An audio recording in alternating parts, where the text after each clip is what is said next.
امیر کاکیش کہاں رہتا ہے؟ عمران نے ایک لمحے کی خاموشی کے بعد پوچھا۔ امیر کاکیش کی قاہرہ کے نواح میں بہت بڑی اور قدیم حویلی ہے، اسے کاکیش حویلی کہا جاتا ہے۔ قاہرہ کا بچہ بچہ اس کے بارے میں جانتا ہے۔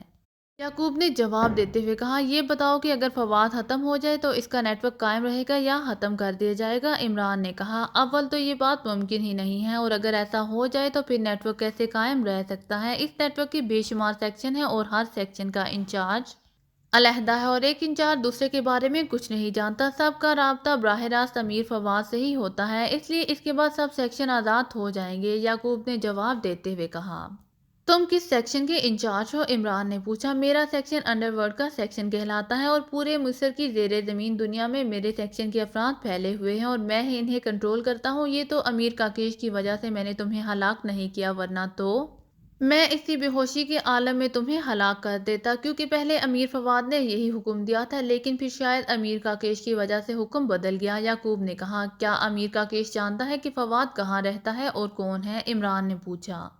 امیر کاکیش قاہرہ کا سب سے بڑا آدمی ہے، اور میں نے محسوس کیا ہے کہ امیر فواد بھی امیر کاکیش کی بات مانتا ہے، ورنہ وہ کبھی اپنا حکم تبدیل نہ کرتا۔ وہ ایسا ہی آدمی ہے، یعقوب نے جواب دیتے ہوئے کہا۔ تمہیں معلوم ہے کہ امیر کاکیش شیطان کا پیروکار ہے؟ عمران نے کہا، ہاں، پورا قاہرہ جانتا ہے کہ امیر کاکیش ایسی طاقتوں کا مالک ہے جس کا آدمی عام تصور بھی کر نہیں سکتا۔ یعقوب نے جواب دیتے ہوئے کہا، کیا تم مسلمان ہو؟ عمران نے پوچھا۔ ہاں، میں مسلمان ہوں۔ کیوں؟ یعقوب نے حیرت بھرے لہجے میں کہا، اس کے باوجود تم شیطان اور شیطان کی طاقتوں کے ساتھ کام کر رہے ہو؟ عمران نے منہ بناتے ہوئے کہا، مجھے کسی شیطان سے کیا لینا دینا، میں تو انڈر ورلڈ کا کنگ ہوں اور باس۔ یعقوب نے منہ بناتے ہوئے کہا، اگر تمہیں کہا جائے کہ تم امیر کاکیش کے خلاف کام کرو جو شیطان کا پیروکار ہے، تو کیا تم آمادہ ہو جاؤ گے؟ عمران نے کہا، میں امیر کاکیش کے خلاف کیسے کام کر سکتا ہوں؟ اس کے پاس بے شمار طاقتیں ہیں، وہ تو مجھے چٹکی میں مسل دے گا۔ یعقوب نے خوفزدہ ہوتے ہوئے کہا، مسلمان ہو کر شیطانی طاقتوں سے ڈرتے ہو؟ عمران نے غصیلے لہجے میں کہا، میں مسلمان ضرور ہوں، لیکن میں امیر کاکیش کا مقابلہ نہیں کر سکتا، اس کے خلاف تو سوچنے والا بھی بے دردی سے ہلاک کر دیا جاتا ہے۔ یعقوب نے قدرے خوفزدہ لہجے میں کہا، موت زندگی تو اللہ تعالیٰ کے ہاتھ میں ہے،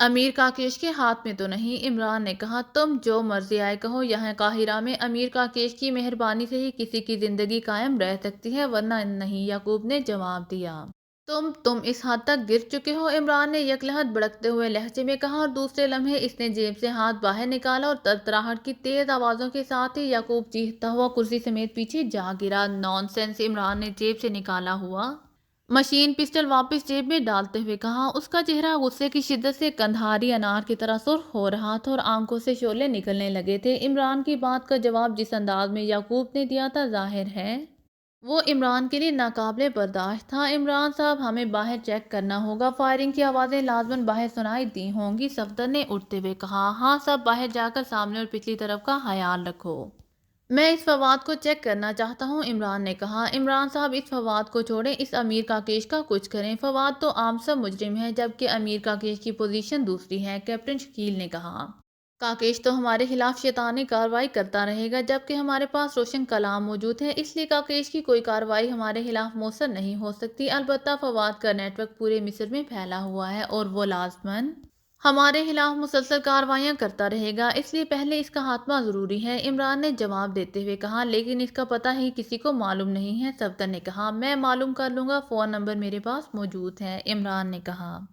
تم اسے ٹریس کرو، جبکہ مجھے اجازت دو، میں صفدر کے ساتھ جا کر اس کاکیش کا خاتمہ کرتا ہوں۔ ہمیں اسے ڈیل نہیں دینی چاہیے، تنویر نے کہا۔ تنویر کی تجویز اچھی ہے عمران صاحب، ہمیں بیک وقت دونوں کے خلاف کام کرنا چاہیے، صفدر نے تنویر کی تجویز کی حمایت کرتے ہوئے کہا۔ میرا خیال ہے کہ ہمیں اصل مسئلے کی طرف توجہ دینی چاہیے، ہم ادھر ادھر الجھ رہے ہیں، اچانک خاموش بیٹھی ہوئی جولیا نے کہا۔ بات تو تمہاری بھی ٹھیک ہے جولیا، لیکن مسئلہ یہ ہے کہ ہمیں ابھی تک اصل مشن کا علم ہی نہیں ہے۔ میرا خیال ہے کہ امیر کاکیش اس بارے میں جانتا ہوگا، اس لیے پہلے امیر کاکیش کو کور کرنا چاہیے، عمران نے کہا۔ پھر ایسا ہے عمران صاحب کہ آپ فواد کے بارے میں معلومات حاصل کر کے ہمیں بتا دیں، ہم دو گروپ بنا کر دونوں کے خلاف کام شروع کر دیتے ہیں، میں اور تنویر اس فواد کے خلاف کام کرتے ہیں، جبکہ آپ کیپٹن شکیل اور مس جولیا کے ساتھ اس کاکیش کے خلاف کام کریں، صفدر نے کہا۔ میں تنویر کے ساتھ مل کر فواد کے خلاف کام کروں گی، جولیا نے کہا۔ تو تنویر نے چونک کر اس کی طرف دیکھا۔ کیا تمہیں کاکیش سے ڈر محسوس ہو رہا ہے؟ عمران نے یکلہہ سنجیدہ ہوتے ہوئے کہا، میں سوائے اللہ تعالیٰ کے اور کسی سے نہیں ڈرتی، لیکن مجھے معلوم ہے کہ شیطان کے خلاف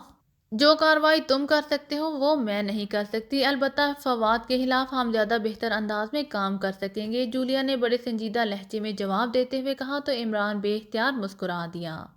اوکے، جیسے تم کہو، عمران نے کہا، اور پھر وہ صفدر سے مخاطب ہو گئی۔ ساتھ والی کوٹھی سے بیگ لے آئے ہو؟ عمران نے پوچھا تو صفدر نے اس بات میں سر ہلا دیا۔ اس میں قاہرہ کا تفصیلی نقشہ ہوگا، میں نے ایئرپورٹ سے خریدا تھا، وہ لے آؤ تاکہ فواد کو ٹریس کیا جا سکے، عمران نے کہا۔ عمران صاحب فون کر کے یہ تو معلوم کر لیں کہ یہ نمبر فواد کا ہے بھی یا نہیں، کیپٹن شکیل نے کہا۔ وہ بھی معلوم کر لوں گا، ویسے میں نے کہا تھا کہ باہر جا کر سامنے اور عقبی طرف کا خیال رکھنا چاہیے، لیکن تم سب یہیں موجود ہو، اگر کوئی اچانک ہم پر نازل ہو گیا تو مشکل ہو جائے گی، عمران نے کہا۔ تو تنویر، جولیا اور کیپٹن شکیل اٹھ کھڑے ہوئے۔ اسی لمحے صفدر اندر داخل ہوا، اس کے ہاتھ میں ایک طے شدہ نقشہ تھا۔ کیا ہوا؟ صفدر نے حیرت بھرے لہجے میں پوچھا۔ جب تک عمران صاحب فواد کے بارے میں معلومات حاصل کریں، ہمیں اس کوٹھی کی دونوں سمتوں سے نگرانی کرنی چاہیے، کیپٹن شکیل نے جواب دیا۔ تو صفدر نے اس بات میں سر ہلا دیا اور پھر وہ بھی ان کے ساتھ ہی کمرے سے باہر نکل گیا۔ عمران نے نقشہ کھول کر اسے میز پر رکھا اور پھر ساتھ پڑے ہوئے فون کا ریسیور اٹھا کر اس نے تیزی سے انکوائری کے نمبر پریس کرنے شروع کر دیے۔ یس انکوائری پلیز، رابطہ قائم ہوتے ہی ایک نسوانی آواز سنائی دی۔ سیٹلائٹ فون ایکسچینج کا نمبر دیں، عمران نے مقامی زبان میں کہا، لیکن لہجہ خاصا تحکمانہ تھا۔ آپ کون بول رہے ہیں؟ دوسری طرف سے پوچھا گیا۔ چیف آفیسر سارجنٹ یعقوب بول رہا ہوں، عمران نے اسی طرح تحکمانہ لہجے میں کہا، کیونکہ اس سے معلوم تھا کہ یہاں قاہرہ میں پولیس آفیسر سارجنٹ کہلواتے ہیں اور chief office police chief sergeant کا آفس کہلواتا ہے۔ اسے یہ بھی بخوبی علم تھا کہ یہاں پولیس کو کس قدر وسیع اختیارات حاصل ہیں۔ او یس سر، سوری سر، چونکہ سیٹلائٹ ایکسچینج کے نمبر صرف وی آئی پی استعمال کرتے ہیں، اس لیے عام آدمی کو نمبر بتانا منع ہے، اس لیے میں نے پوچھا تھا، انکوائری آپریٹر نے انتہائی مؤدبانہ لیکن معذرت خواہانہ لہجے میں کہا۔ نمبر بتاؤ، وقت ضائع مت کرو، عمران نے پہلے سے زیادہ سخت لہجے میں کہا۔ یس سر، انکوائری آپریٹر نے انتہائی سہمے ہوئے لہجے میں کہا اور ساتھ ہی نمبر بتا دیا۔ تو عمران نے بغیر کوئی جواب دیے کریڈل پریس کر دیا اور پھر ٹون آنے پر اس نے تیزی سے انکوائری آپریٹر کے بتائے ہوئے نمبر پریس کرنے شروع کر دیے۔ سیٹلائٹ ایکسچینج رابطہ قائم ہوتے ہی ایک نسوانی آواز سنائی دی۔ چیف آفس سے سارجنٹ یعقوب بول رہا ہوں، عمران نے تحکمانہ لہجے میں کہا۔ یس سر، فرمائیے، دوسری طرف سے کہا گیا۔ ایک نمبر چیک کریں اور اس بارے میں تفصیل بتائیں، it is very important state problem, Imran نے سرد لہجے میں کہا۔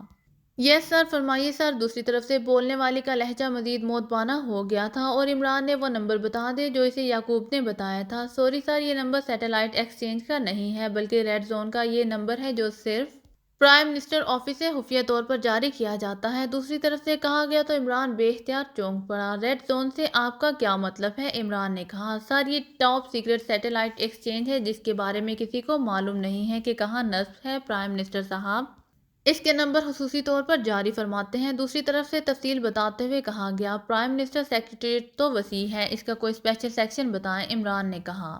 ریڈ زون نام کا علیحدہ سیکشن ہے جناب، جس کے انچارج پرائم منسٹر صاحب کے ملٹری سیکرٹری کرنل عاطف ہیں، دوسری طرف سے جواب دیا گیا۔ پرائم منسٹر کے ملٹری سیکرٹری کا اپنا نمبر بتاؤ، عمران نے کہا۔ تو دوسری طرف سے نمبر بتا دیا گیا۔ تو عمران نے شکریہ کہہ کر کریڈل دبایا اور پھر ٹون آنے پر اس نے ایک بار پھر انکوائری کے نمبر پریس کرنے شروع کر دیے۔ انکوائری پلیز، رابطہ قائم ہوتے ہی نسوانی آواز سنائی دی۔ پریزیڈنٹ صاحب کے ملٹری سیکرٹری کا نمبر دیں، عمران نے لہجہ اور آواز بدل کر کہا۔ تو دوسری طرف سے فوراً ہی نمبر بتا دیا گیا۔ عمران نے کریڈل دبایا اور پھر ٹون آنے پر نمبر پریس کر دیے۔ ملٹری سیکرٹری ٹو پریزیڈنٹ، رابطہ قائم ہوتے ہی ایک بھاری سی آواز سنائی دی، لہجہ سخت تھا۔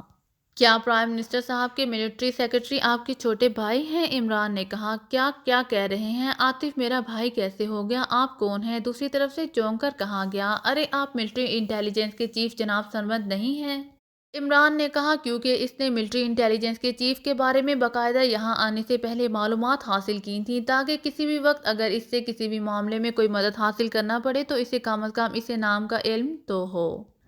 آپ کو غلط فہمی ہوئی ہے، میں ملٹری انٹیلیجنس کا چیف نہیں ہوں، جناب پریزیڈنٹ کا ملٹری سیکرٹری حسن علی ہوں، کرنل عاطف جناب سرمد کی چھوٹے بھائی ہیں، مجھے تو یہ معلوم نہیں تھا اور نہ ہی کبھی عاطف نے بتایا ہے۔